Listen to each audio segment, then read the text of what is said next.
Okay, so I thought I'd do a side-by-side comparison. I've got my mother-in-law's TV on the right, which I'm delivering today, which is an LG 2018 model. My TV is on the left, which is a Samsung 2016 model, but actually has the same operating system as the 2018 Samsungs, apart from they have a lighter background, but the actual apps and the way it presents itself is the same. Now, I think the look of the system, I prefer Samsung slightly, and it feels a little bit more snappy, even though this is an older TV. You can see the way it's flicking through the tiles, and also the way it gives suggestions at the top. I really like that. So things that you get on Samsung that you don't get on LG, I'll do that one first. So Steam Link, you can plug a joypad in and you can connect to your PC over the internet or a local network, and you can stream and play Steam games. You can even plug a mouse and keyboard in and use it as if it's a PC. So that's quite a nice addition, and I think that's only available through the Samsung TV Smart platform. I haven't seen it on anything else. The other one is TV Player. So TV Player isn't the same as you'll get on Apple TV or an Amazon Fire Stick, or I think Roku does it as well, where they allow you to kind of watch the internet over, watch Freeview channels or live TV channels over the internet. It's not the same as that. It seems to be only for premium channels, which is a bit of a strange one, but obviously if you wanted some of these extra channels, you could subscribe to that and you can use that through the Samsung TV platform. So, and just to show how quick things launch. So if I launch iPlayer, then you'll find that it launches pretty quickly. Let's go in as wrong remote control. That's because both remote controls in this instance are very similar. Now, sorry that was a bit dark, but it's dark to try and make the TVs look good. So if let's leave that and then switch over to LG. So LG, it doesn't feel as snappy when it switches through the tiles, but it still feels fine. It's not a slow system. I mean, if you've got a Sony TV, you'll probably find this looks very fast because their Android system can be notoriously slow. So from a services point of view, all of these are the same: BBC, ITV, Channel 4, Channel 5, YouTube. Now TV, Netflix and Amazon Prime are all on the Samsung as well, and they're the only two TV platforms that support Now TV natively, which is very good for them. So they have a really good range of channels. But actually the LG goes a bit further. So Crackle is a Sony-owned network which gives you various TV programs and movies, and it is free to watch. It's available on my Apple TV. I don't really use it, but it's more content, and it's more content that's available. So that has to be a plus point to LG. Bit slow to launch for some reason, and I've got fibre 39 megabits, so not a slow internet connection. TV, no media found, movies. Okay, actually I found this the other day, so I don't know if it's a system that's properly working yet, or if you have to log into an account. So I understand it to be free, but I haven't tried it. It was free when I used it on Apple TV. Whether that has changed, time will tell, or you can research that. Anyway, if we go back and go along the systems, I don't think there's anything else worth mentioning on that bit. Sky Store's available through the Samsung system. But the real big hitter on the LG now, and it's available on lots of TVs, but LG seems to do it best because the hardware to drive the smart TV is nice and snappy. So if I launch Freeview Explore, which is Freeview Play really, but it doesn't do pause live TV because this is all about catch up. Now I really like this. This gives you an interface where you can search. So if I want to search movies, so this shows me all the movies on Freeview Play or Freeview. So if you want to watch any of those, you can just click on them and you can press OK and it will start to play. So I think that is pretty impressive really. And you can do the same with sport. You can also do the same with comedy and so on. So you can see these categories. But another really good one is that because it's got Freeview Play, and Samsung's missing a trick here, you get UKTV Play. Now UKTV Play, and we can launch the service from the Freeview Play app. I think you can put a tile on the main screen as well. I'm sure I've done that in the past on other LG TVs. But the UKTV Play platform gives you Dave, Really, and History, I think. If it finally loads.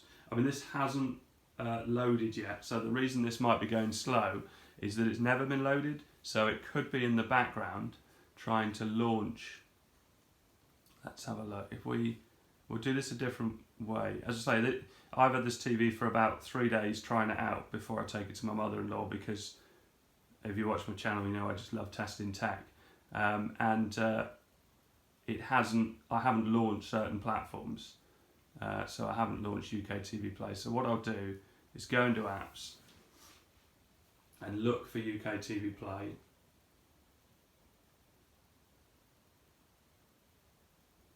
So, I don't know if it shows. Oh, there you go. So I can click on that and hit install.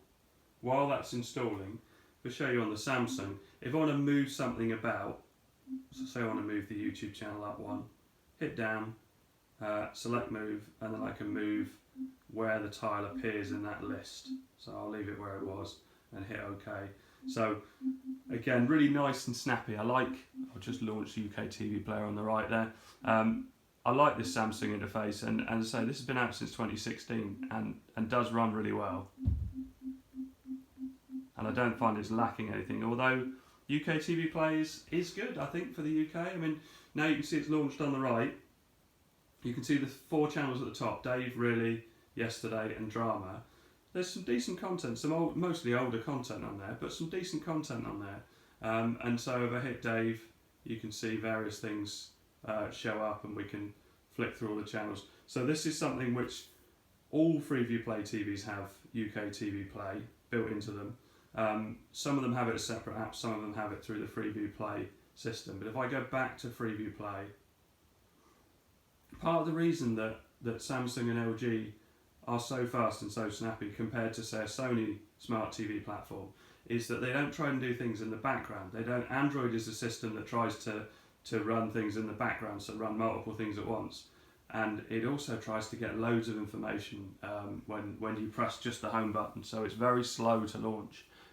These systems work incredibly similarly, and they only show one thing at a time. And because they prioritise that, and that's all you want on a TV, you don't really want to multitask on a TV. If you want to multitask, just pick up a phone or a tablet, do what you want to do on that, but keep the video playing on the smart TV. That's the way I think it should work. Anyway, so let's go. We're back in Freeview Play. Let's try and launch UK TV Play. There you go. So all it was that it needed to be launched from the main smart TV platform, and then it becomes available in that system. So something I also really like about the LG system is if I go to Freeview Play, or Freeview Explore they call it on here, you can do a universal search. Well, did I not click that? I'm sure I clicked that. Oh, maybe I've got to go back now. Well, that's something. Yeah, so that wouldn't launch that system while UKTV Play, so I had to close that down. I don't really get that with the Samsung. If I switch systems, you pick something else, it launches something else. So if I pick Amazon Prime, it will launch Amazon Prime and just close down that other window. So back into Freeview. Now this is probably the best feature and the one that might make your decision between the two TVs. If I go to search everywhere, this is a universal search, and I've had this for years, but I've had it on UView, which is a similar system to Freeview Play in some ways, which also has UKTV Play on it, and had a lot of the services first, because UView is kind of the original Freeview Play. So let's do a search. I'm deliberately searching for QI, because I know that it comes on more than one service. So here we can see at the top, the results are coming from Dave, but also they're coming from BBC Two. So if you know there was a particular programme or documentary on, excuse me, you can search for that. And you can search for it by name, and it will search cross-platform. Apple TV does something similar to this, but this isn't about the Apple TV system. I mean, I use Apple TV as my system because for me that's the best smart TV system, definitely. But if you're talking about a system that's built into a TV, then it would be either Samsung or LG, and it depends on your needs. If you want UKTV Play, so you want to pay for certain channels. If you want Steam, so you want to be able to stream and play games on your computer on the big screen, with the computer not in the same room, that's very good. But actually for just ordinary TV in the UK, because of Freeview Play, that's what tips the LG system slightly to be the better one for that type of person. So it's very close, because I mean, Steam Link might be everything to you. UKTV Play might be something that you really want, but if it's just for free TV, because this has the Freeview Play platform and it has the better interface and it's more snappy than most other TVs that have Freeview Play, because don't assume that all Freeview Play TVs are the same, because lots of budget Freeview Play TVs aren't so good and really are a slow system. So anyway, that's my take on it. As I say, it's comparing a 2016 model to a 2018 model, but my Samsung 2016 doesn't feel any slower than the 2018 models. I've played with them a lot, and I've gone through the system, and it all seems very, very similar. So on the day, I would quite happily buy either of these two brands. I think in 2018 they are the clear choice for what TV to buy, what make of TV to buy, just because from a price point of view, from a picture point of view, they're both excellent at movement.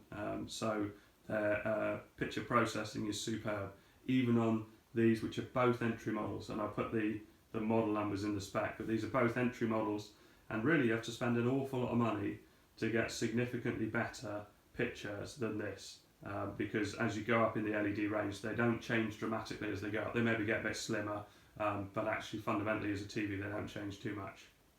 Anyway, I hope this helped. Hope you found this interesting. Please like and subscribe, and if you've got any comments or any thoughts or any questions, please put them in the comment section and I'll try and answer them. Thanks very much for watching.